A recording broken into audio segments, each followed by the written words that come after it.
반갑습니다. 심심산방 산골 사는 손선희이고요. 지금 시각은 밤 12시가 넘었는데요. 차를 마시다가 문득 오늘 읽은 책 속에서 좋은 구절이 생각이 났어요. 그래서 한번 읽어 드리고 싶어서 이 시간에 영상을 찍게 되었습니다. 한번 찬찬히 읽어 드릴게요.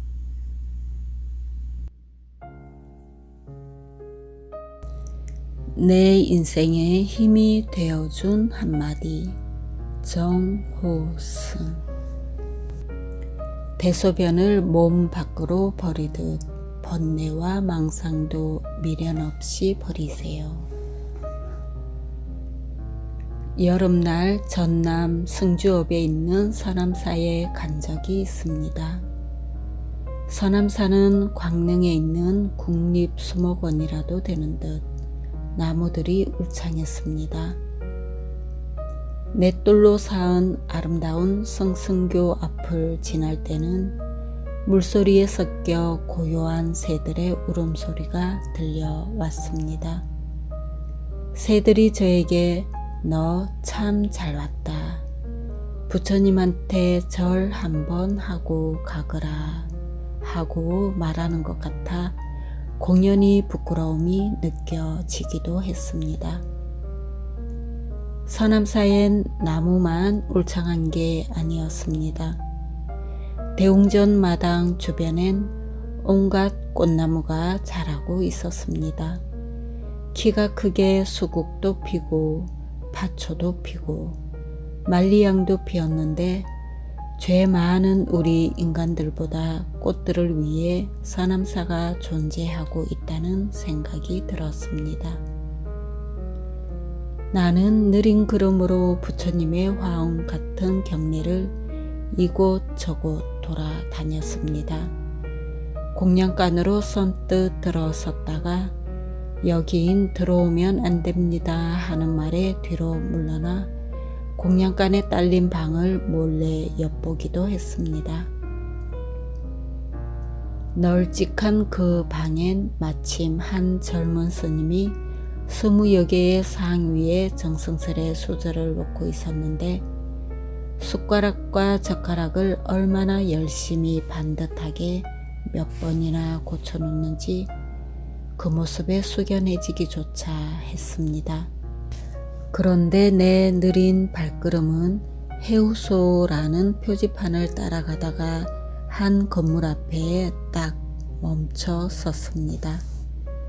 그곳은 고체 한글로 뒷간이라고 쓰인 목조 건물 앞이었습니다. 산사에서 화장실을 근심을 푸는 곳, 즉 해우소라 칭한다는 것을 알고 있었던 나는 굳이 뒷간이라고 쓰인 글씨가 아니더라도 그 건물이 화장실 건물이라는 것을 당장 알아차렸습니다. 그런데 서남사 해우소 건물은 다른 절간의 해우소 건물과는 달리 우아하고 고풍스러운 기계가 엿보였습니다. 얼핏 뒷간이라는 글씨만 보이지 않는다면 부처님을 모셔놓은 법당이라고 해도 누가 뭐라고 할 것 같지 않았습니다. 그리고 그 건물 앞에는 땅에 굵은 가지를 떨어뜨리고 누워있는 소나무가 한 그루 있었는데 그 소나무가 해우소에 드나드는 사람들을 일일이 축복해주는 듯한 느낌이 들었습니다. 저는 마침 소변이 보고 싶어 해우소 안으로 들어갔습니다. 정오에 맑은 햇살이 얇게 해우소 안을 비추고 있었습니다. 저는 마룻바닥에 삐걱 끓이는 데다가 아래가 너무 깊어 혹시 발이라도 헛디뎌 떨어지기라도 할까봐 조심조심 걸어 들어갔습니다. 그런데 그때 시선이 닿은 곳에 다음과 같은 글귀가 쓰인 낡은 종이짝 한 장이 눈에 띄었습니다. 대소변을 몸 밖으로 버리듯 번뇌와 망상도 미련 없이 버리세요. 저는 그 글을 읽는 순간 분뇨 특유의 암모니아 냄새가 은은히 나는 서남사 해우소 안이 마치 내 늙은 어머니의 품 안처럼 느껴졌습니다. 아니, 부처님의 품속같이 느껴졌습니다. 그래, 소변을 몸 밖으로 버리듯 지금까지 내가 지녀온 온갖 욕심을 다 버리는 거야. 내 욕심에서 모든 고통이 시작되는 거야. 욕심은 이런 소변에 불과한 거야.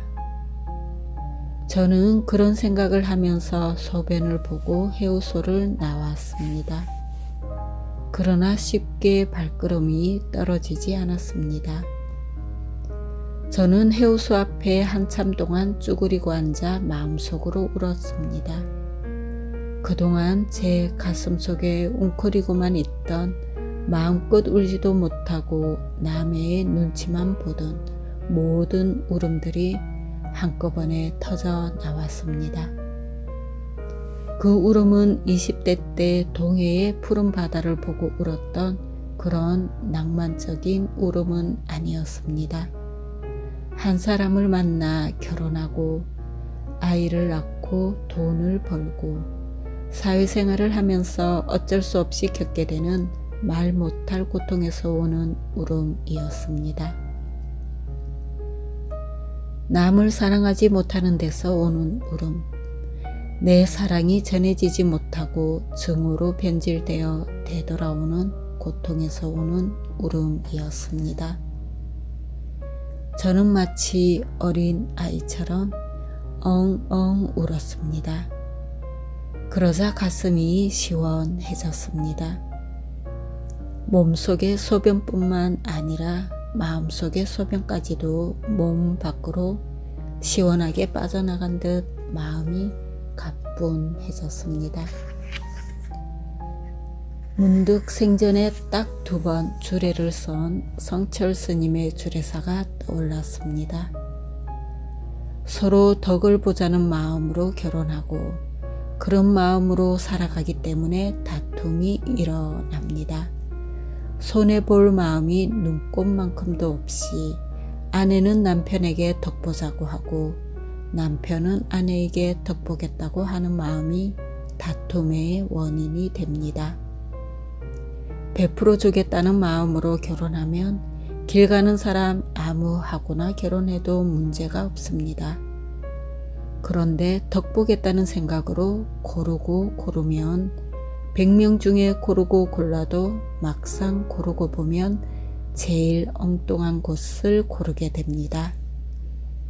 제일 중요한 것은 결혼하는 이 순간부터 덕보겠다는 생각을 버려야 합니다. 내가 아내에게, 내가 남편에게 무엇을 해줄 수 있을까? 내가 그래도 저분하고 살면서 저분이 나하고 살면서 그래도 덕 좀 받다는 생각이 들도록 해줘야지 되지 않느냐. 이렇게만 생각하면 사는 데에 아무 지장이 없습니다. 저는 성철 스님의 이 말씀을 몇 번이나 마음속으로 곱씹었습니다. 사람과 사람이 사랑으로 만나 사는 고통이 저 또한 살아갈수록 점점 커지기 때문이었습니다. 앞으로 눈물이 나면 서남사 해우소에 와서 울어야지. 저는 그날 그런 생각 끝에 집으로 돌아와 서남사 해우소를 생각하면서 서남사라는 제목의 시를 한 편 썼습니다. 눈물이 나면 기차를 타고 서남사로 가라. 서남사 해우소로 가서 실컷 울어라. 해우소에 쭈그리고 앉아 울고 있으면 죽은 소나무 뿌리가 기어 다니고 모거가 푸른 하늘을 날아다닌다. 풀잎들이 손수건을 꺼내 눈물을 닦아주고 새들이 가슴 속으로 날아와 종소리를 울린다. 눈물이 나면 걸어서라도 서남사로 가라. 서남사 해우소 앞 등 굽은 소나무에 기대어 통곡하라. 요즘도 소변을 볼 때마다 번뇌와 망상을 버리려고 노력합니다. 노력하니까 어느 정도 번뇌와 망상이 버려지는 듯 합니다. 이것은 어디까지나 서남사 해우소 덕분입니다. 서남사 해우소에게 감사.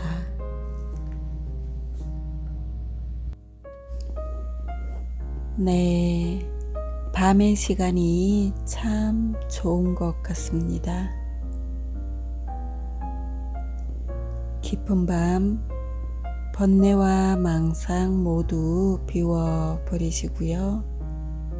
편안하게 쉼하는 시간 되시기 바랍니다. 감사합니다. 사랑합니다.